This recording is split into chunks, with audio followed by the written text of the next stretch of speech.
যারা মঞ্চে আছেন, আমার সামনে যারা হাজার হাজার নেতা কর্মী আমার বক্তব্য শুনছেন, আপনাদের স্পষ্ট ভাষায় জানাতে চাই, আমি যেন সখীপুরবাসীর একটা মানুষের কাছে আপনাদের সম্পর্কে অভিযোগ না পাই।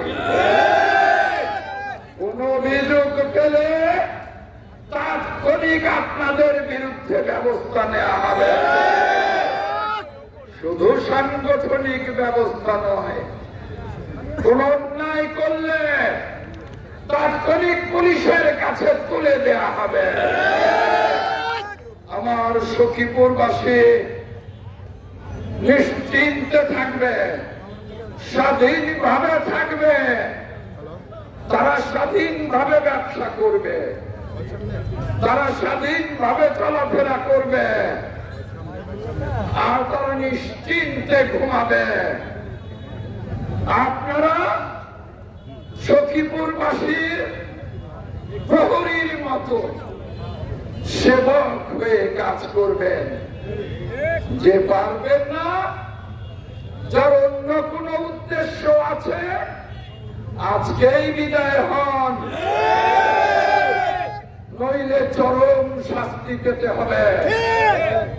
আর যদি সংশোধন করতে পারেন নিজেকে, তাহলে ধন্যবাদ জানাই, অভিনন্দন জানাই। মনে রাখতে হবে, রাজনীতি 5ই আগস্টের পর পাল্টে গেছে। আগে রাজনীতি ছিল নির্বাচন হবে, সরকার হবে, দেশ শাসন করবে। 5ই আগস্টের পর পাল্টে গেছে রাজনীতির চিত্র।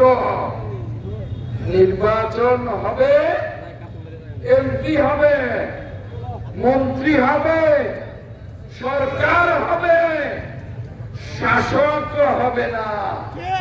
এখন থেকে সেবক হবে সেই রাজ্যে। তাই সকল রাজনৈতিক নেতা কর্মীদের বলতে চাই, সেবার মনোবৃত্তি নিয়ে রাজনীতি করুন। সেবা মানুষকে দিন, সখীপুরবাসীকে দিন, যেন সখীপুরবাসী সন্তুষ্ট হয়।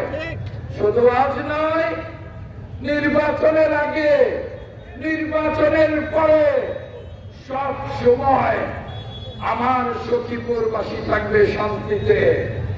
যে কেউ ন্যূনতম অশান্তির সৃষ্টি করলে সমুচিত জবাব দেওয়া হবে ইনশাআল্লাহ।